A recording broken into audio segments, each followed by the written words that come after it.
When the power goes out, most people freeze, panic, and hope the lights will come back quickly. But blackouts don't just stop your routine. They expose how unprepared the modern world really is. From losing access to clean water and food safety, to handling heat, cold, communication failures, and security risks, every minute without electricity matters. These 50 survival rules give you clear, practical steps that anyone can follow to stay safe, stay calm, and stay in control when the grid goes down. Number 1. Freeze for 5 seconds and take control. Those first seconds decide whether you react or overreact. When the lights cut out, stop where you are, put both feet flat on the ground, and take a slow breath in and out. Tell yourself out loud, "Power is out. I'm okay. This might last." That tiny reset switches your brain from shock to problem solving. Instead of running around, you mentally replay where everyone is in the house, what was running on power, and what the next smart step is. 5 seconds of calm now saves you from slipping on stairs, knocking over candles, or making decisions you'll regret later. Number 2. Do a quick safety sweep. Before you worry about comfort, deal with anything that can burn, leak, spill, or injure. Walk through the kitchen and turn off every stove knob, oven, air fryer, or kettle, even if you think they were off. Check irons, space heaters, and hair tools, and unplug them. Move slowly and listen. If you smell gas, chemicals, or burning plastic, open windows, leave the building if needed, and don't light anything. Clear walkways of toys, bags, and clutter, so people aren't tripping in the dark. This first sweep is like cleaning the danger board, so the rest of the blackout doesn't become an accident scene. Number 3. Grab your primary light source instantly. You want one go-to light that everyone in the home knows about. A flashlight, headlamp, or lantern that always lives in the same spot. When power drops, your hand should go there automatically, like muscle memory. If possible, choose LED lights with long battery life and a simple on-off button. Once it's in your hand, keep it there until you've placed backup lights where they're needed. This one reliable light is your anchor. No chaos, no digging in random drawers, no using your phone as your only flashlight and draining that precious battery.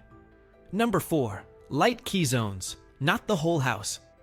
In a blackout, you're not trying to recreate daytime, you're trying to move safely with minimal energy use. Think about your path. Bedroom to hallway to bathroom, kitchen to main living area.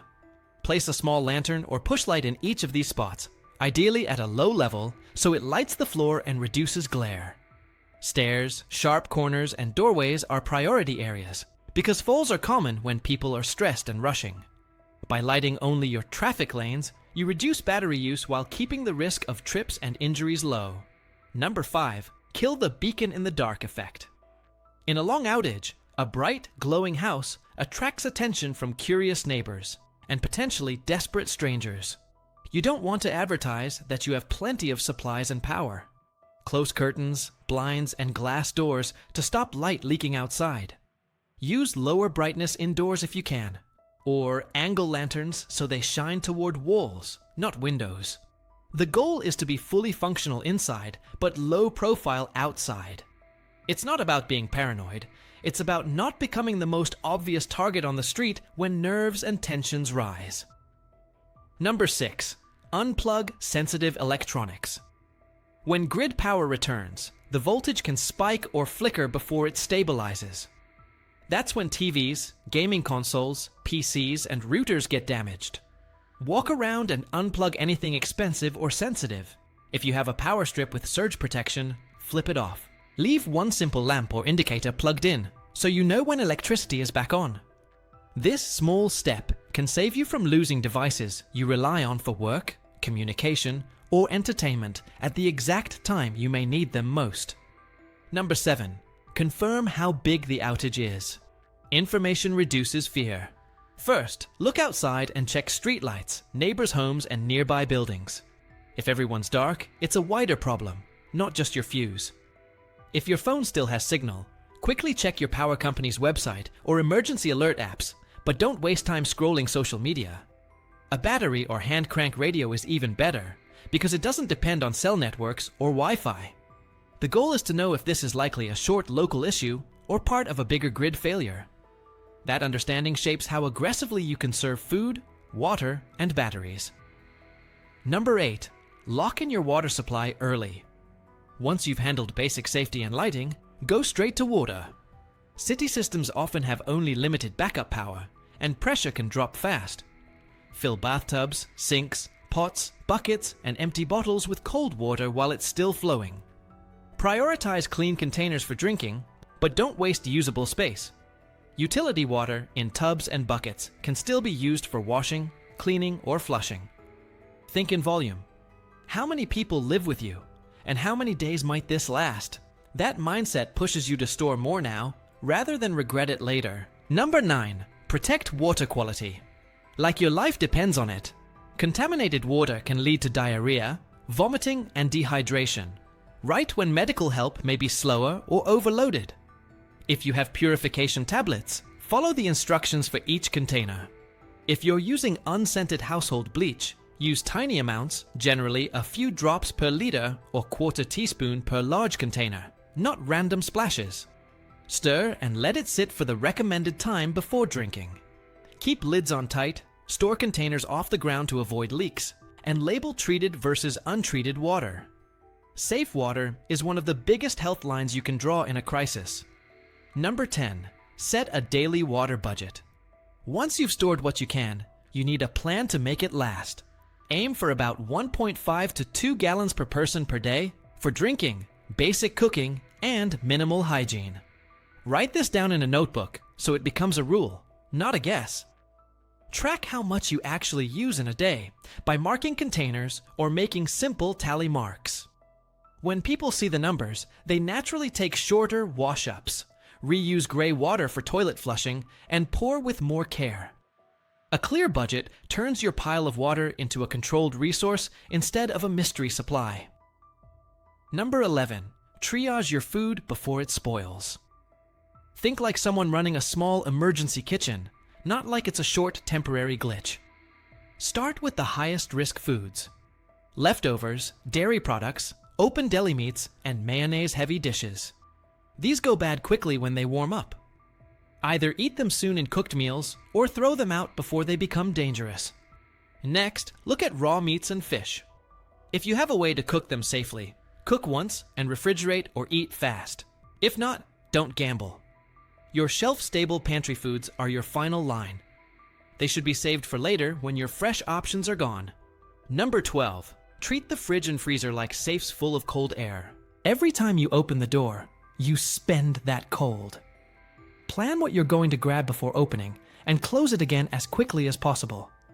Put the most frequently used items together so you're not searching in the dark. A full freezer stays cold longer than a half-empty one, so pack things tightly together and avoid moving them around. If you know the power will be out for a long time, prioritize cooking or using freezer items before they cross into the danger zone.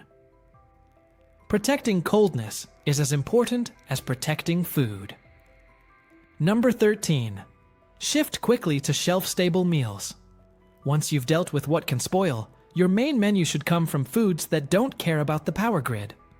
Canned soups, chili, vegetables, fruit, beans, fish, and meats are perfect because they're already cooked and safe. Pair them with rice, pasta, oats, crackers, and peanut butter for extra calories and energy. Choose simple, familiar flavors your family already likes, so stress doesn't get worse at mealtime. This is where your beginner prepper pantry shines organized shelves full of foods you know how to use, not random cans nobody wants. Number 14. Have at least one power-free way to cook. If the only way you know how to make food is an electric stove and microwave, a blackout hits hard. A small gas camping stove, rocket stove, grill, or even a solar cooker turns your ingredients into real meals again. Practice with these tools before an emergency so you know how long things take to boil and cook. Arrange a safe cooking area well away from flammable materials with kids and pets kept back. Being able to boil water, heat soup, or cook rice without power is a huge psychological and practical upgrade. Number 15. Respect fuel and ventilation. Every fuel source, propane, butane, charcoal, wood, comes with risk if you use it in the wrong place. Carbon monoxide builds up in closed spaces and can kill you without any warning. That's why cooking is always outdoors, or in very well-ventilated semi-open areas, never in small enclosed rooms. Store fuel canisters upright, away from heat and direct sunlight, and check for leaks. Plan your meals so you cook more at once instead of starting and stopping flames all day. Smart fuel use keeps both your lungs and your supply in better shape. Number 16. Win the cold with one-room living. Trying to warm an entire house during a winter blackout wastes energy and often fails. Instead, pick a small interior room, preferably with few windows, and make it your main living and sleeping space. Cover windows with blankets or plastic, roll towels at the bottom of doors, and move mattresses, sleeping bags, and cushions into that room. The goal is to trap as much body heat and candle or stove heat as possible in a small volume. Everyone stays closer, warmer, and easier to monitor for signs of hypothermia. Number 17. Dress like a layered survivalist. One big sweater feels cozy, but multiple thin layers actually work better. Start with a dry base layer that wicks sweat, then add a warm middle layer like fleece, and top it with a wind-blocking or heavier outer layer. Don't forget hats, socks, and gloves. Heat escapes fast from your head and extremities. Avoid staying in damp clothes. Change socks and shirts if they get wet.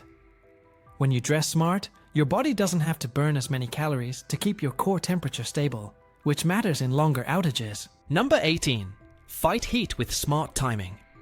In a summer blackout, your daily schedule becomes a survival tool.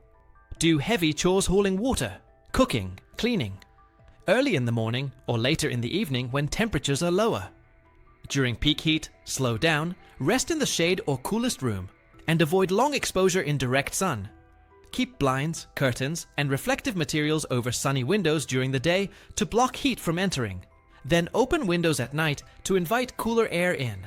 You're basically turning your home into a passive cooling system, just by choosing when to move and when to rest. Number 19. Use low-tech cooling tricks. You don't need AC to take the edge off heat. Soak a cloth in water, wring it out, and place it on your neck, wrists, or forehead. Hang damp sheets in doorways or near open windows, so air passing through them cools slightly. If you have a battery fan, aim it across a damp cloth or a shallow pan of water to boost that effect. Stay in lower levels of the building if possible. Basements or ground floors are often cooler than upper floors. Sip water steadily, not in big bursts, to avoid dehydration sneaking up on you. Number 20. Lock down sanitation fast. When water pressure drops or toilets stop flushing, don't keep using them like normal and hope for the best. Switch to your emergency setup immediately. Line a sturdy bucket or portable toilet with heavy trash bags, sprinkle in kitty litter, sawdust, or even shredded paper to absorb liquid and control smell, and tie off bags tightly when they're a third to half full. Store filled bags in a sealed outdoor container or designated area away from living spaces, food, and water storage. Good waste management keeps insects, smells, and disease away at the exact time you can't afford extra health problems. Number 21. Treat hygiene as non-negotiable. Hygiene becomes a survival tool the moment the power goes out. Without running water, working drains, and regular hot showers, germs spread much faster than most people expect. Dirty hands lead to stomach bugs, infections, and cross-contamination that can take down an entire household when medical support is slower to reach. That's why items like hand sanitizer, wet wipes, soap, toothbrushes, toothpaste, and feminine products aren't optional extras. They're your first line of defense. Use hand sanitizer before handling food, even if it feels unnecessary.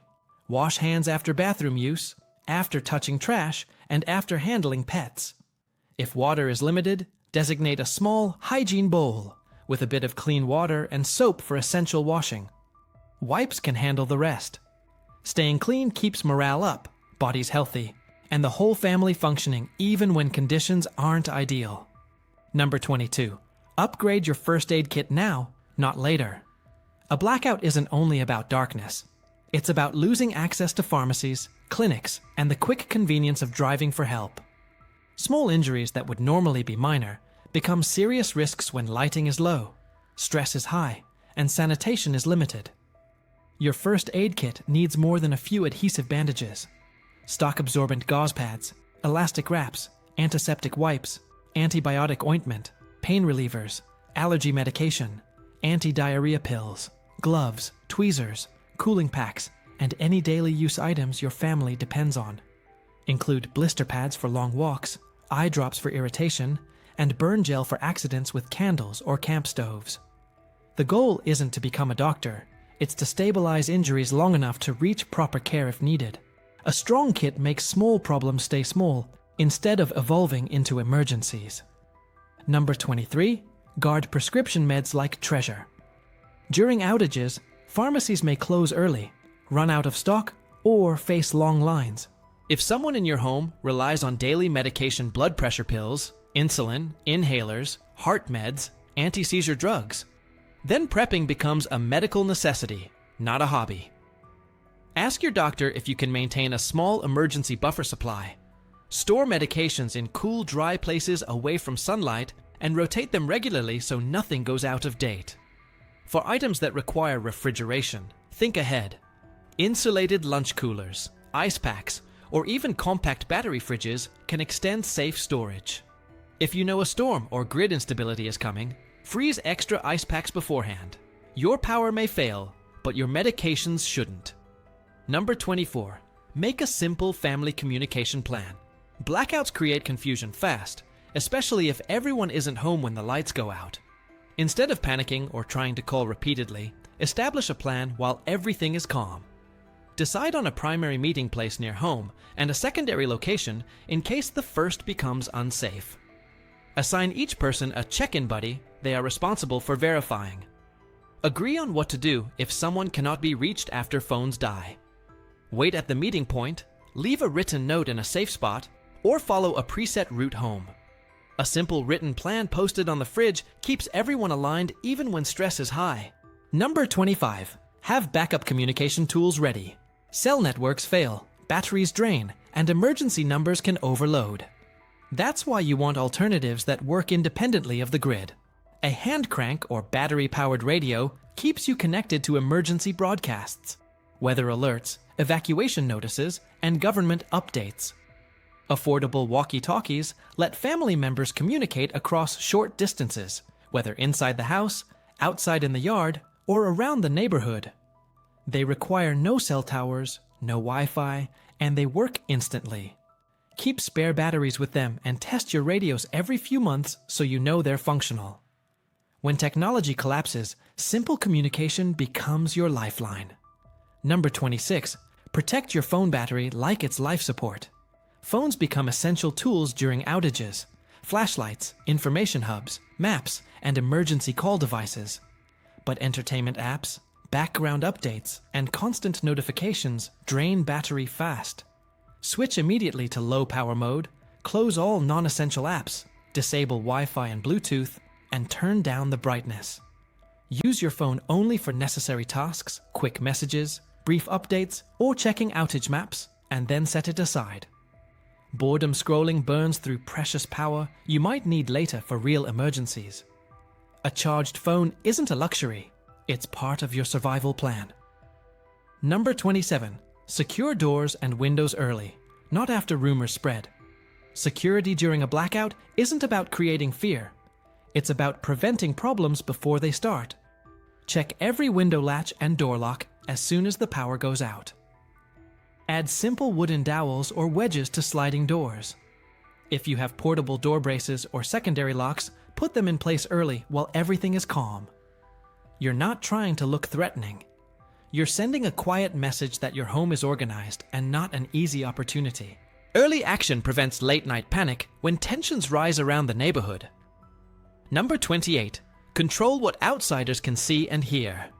In long outages, noise and light travel farther than usual.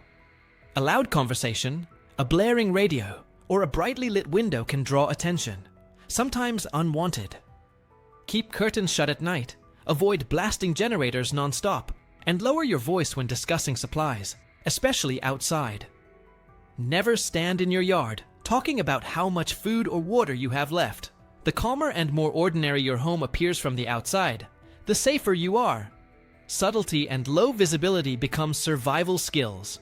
Number 29. Start with cooperation, not suspicion. One of the strongest prepping strategies is building a neighborhood network before problems grow. Check in on elderly neighbors, share information about emergency broadcasts, and coordinate simple tasks like checking on pets or watching the street. You don't need to reveal your entire stockpile, just offer basic help that encourages trust and mutual support. A connected street is safer than a collection of isolated households. Cooperation reduces stress, spreads workload, and turns a chaotic block into a functional mini-community even when the grid goes down. Number 30. Give each family member a job. Blackouts feel overwhelming when everyone stands around waiting for instructions. Instead, assign roles early to create structure and calm. One person manages lighting and batteries, ensuring lanterns stay charged and flashlights have fresh power. Another handles water tracking and purification. Someone else oversees meals and cooking setups. Another checks on children, pets, or elderly relatives. When each person has a purpose, the household runs smoothly and nobody feels helpless. This transforms a crisis into a team operation rather than a stressful guessing game. Number 31. Use your car as a tool, not a lounge. Vehicles can provide radio updates, phone charging, and temporary heat or cooling, but only if you manage fuel wisely. Never idle the car in a closed garage that causes dangerous carbon monoxide buildup. Instead, park outside or open the garage fully and run the engine in short, controlled intervals to conserve fuel. Keep windows cracked when running heat or AC. Treat your car like a portable emergency station, not a place to spend hours waiting out the crisis. Gas becomes precious during grid failures, so use it strategically. Number 32. Treat cash as part of your prep. When power goes out, digital payments often go with it. Card readers fail, ATMs shut down, and many shops switch to cash-only sales. Having a small stash of low-denomination bills, 1s, 5s, and 10s, gives you flexibility to buy essentials like water, batteries, or fuel without overpaying. You don't need a huge amount stored away, just enough for several days of basic transactions. Keep it in a hidden, waterproof place inside your grab-and-go gear. In a grid-down moment, physical currency becomes instant problem-solving power. Number 33. Keep a grab-and-go folder ready. If you ever need to leave home quickly, whether because of flooding, fire risk, or evacuation orders, you don't want to search through drawers in the dark. Prepare one waterproof envelope containing copies of IDs, insurance papers, medical information, prescriptions, emergency phone numbers, and a written family plan. Add a small map with routes and meeting points marked. Keep it accessible but secure. In high-stress moments, having all your critical documents in one hand saves enormous time, reduces fear, and protects your long-term stability. Number 34. Build real bug-out bags, not random backpacks. A proper bug-out bag covers 72 hours of survival for each person. Include water bottles and purification tablets, high-calorie foods, a lightweight tarp, warm clothing, hygiene items, first aid supplies, a flashlight, batteries, basic tools, and a knife or multi-tool. Don't forget glasses, prescription meds, or comfort items. Bags must match the people carrying them, not generic packs filled with gear you've never used. Test each bag's weight and adjust until it's realistic. These bags aren't for adventure, they're insurance that you can leave home safely if conditions demand it. Number 35. Plan ahead for kids, elderly, and pets. These groups often need extra attention, so adapt your survival plan to meet their needs. For children, pack small toys, snacks, and warm layers. For elderly relatives, think about medications, mobility aids, and easy access hygiene items. Pets need food, water bowls, leashes, waste bags, and any medication they take. Write everything down so nothing gets forgotten under pressure. Tailoring your plan to your family prevents emergencies from becoming crises. Number 36. Track your resources on paper. When phones are dead and laptops useless, a simple notebook becomes your command center. Write down how much water you have, how many cans you've used, how much fuel remains, and any medication schedules. Tracking prevents you from underestimating or overusing supplies. It also shows patterns, how much water the household drinks in a day, or how quickly batteries run out. Paper doesn't fail when power does, making it an essential planning tool. Number 37. Use light with intention, not at random. Treat every battery as valuable. Instead of flooding a room with a bright lantern, focus small lights where you actually need them: hands, feet, and work areas. Headlamps are ideal because they free your hands and direct light exactly where you're looking. Clip-on lights or small candles in safe holders offer gentle background lighting without draining power. Use them briefly, then turn them off when not needed. This mindset keeps your supplies lasting days instead of hours. Number 38. Keep fire safety front and center. Candles, camp stoves, and lanterns create warmth and comfort, but they also introduce new risks. Place candles on sturdy, non-flammable surfaces far away from curtains, paper, or fabric. Never leave any flame unattended, not even for a minute. Keep a fire extinguisher in a visible location and make sure more than one person knows how to operate it. In blackout conditions, a small flame can turn into a big disaster if not respected.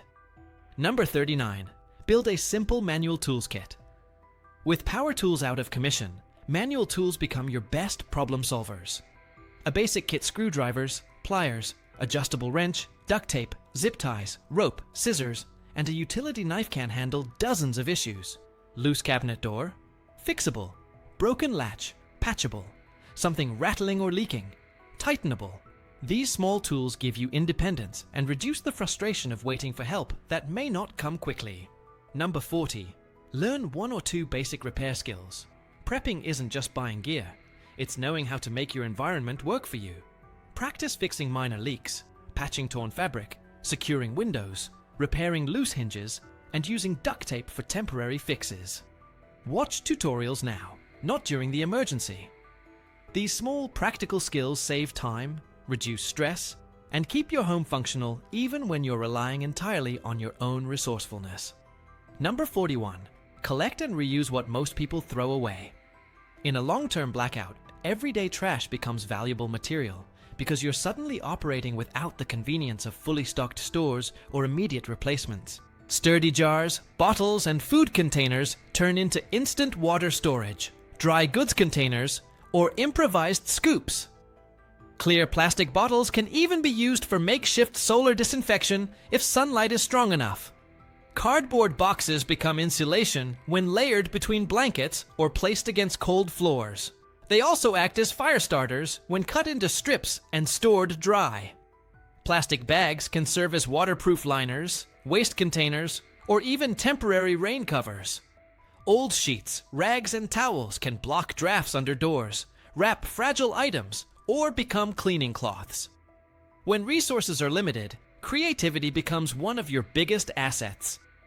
What you normally throw away becomes a toolkit for heating, cleaning, storing, and problem solving. Number 42. Make a simple blackout menu. Uncertainty around food creates unnecessary stress during an outage.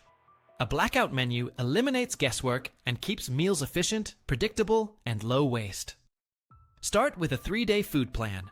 Day 1 uses items that will spoil first: leftovers, dairy, fresh produce, and thawing freezer items.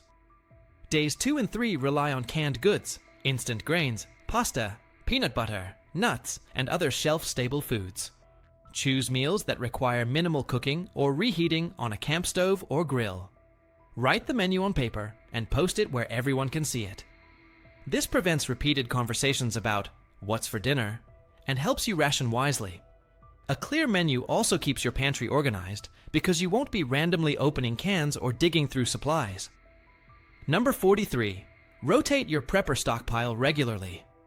Prepping isn't about filling shelves once and forgetting them. Food expires, packaging fails, and your household's tastes change. The best way to maintain a reliable emergency pantry is to use it during normal life. Apply the first in, first out rule. Eat older items first and replace them with fresh ones. This ensures that your food is always within date and familiar, which reduces stress during emergencies. Nobody wants to experiment with strange meals when everything else already feels unstable. Rotation also helps you notice gaps in your supplies. Maybe you're low on protein sources or you've used more rice than expected. Regular rotation keeps your system healthy and prevents costly waste. Number 44. Run blackout drills once in a while. The only way to know if your gear truly works is to test it. Choose a safe evening or weekend, flip off the main breakers, and attempt to live as you would during a real outage. Use your flashlights, cook off-grid, manage water without relying on automatic appliances, and try navigating your home with limited light. During drills, you'll instantly discover weak points, batteries stored in the wrong place, lanterns too dim, tools missing, or food awkward to prepare. You may also realize that your family needs clearer roles, or that certain supplies are too hard to reach in the dark. Fixing these issues now, while the stakes are low, prevents chaos when the power actually goes out. Number 45. Decide your stay or go triggers in advance. One of the hardest survival decisions is whether to shelter in place or evacuate. But making this choice under pressure leads to emotional, rushed decisions. Instead, write down the specific conditions that would force you to leave. A medical situation you can't manage at home, rising smoke or fire risk, severe structural damage, confirmed reports of escalating violence, or official evacuation orders. These triggers act as logic markers that override panic and help you act quickly and confidently. Having clear criteria also keeps family members aligned, so you're not debating in the dark when time is running out. Number 46. Know your routes and backups. If evacuation becomes necessary, you need more than one way out. Roads jam quickly during emergencies, especially in cities. Study maps now, not during a crisis, and identify primary, secondary, and alternate routes out of your neighborhood. Note bridges, tunnels, flood zones, steep areas, and potential choke points. If you live in an urban area, walking routes matter too, since cars may be useless. Store printed maps inside your bug-out bags and grab-and-go folder, because cell service and GPS may fail. Movement is part of prepping, and knowing where you're going reduces fear and confusion. Number 47. Adapt to your living situation. Prepping looks different depending on where you live.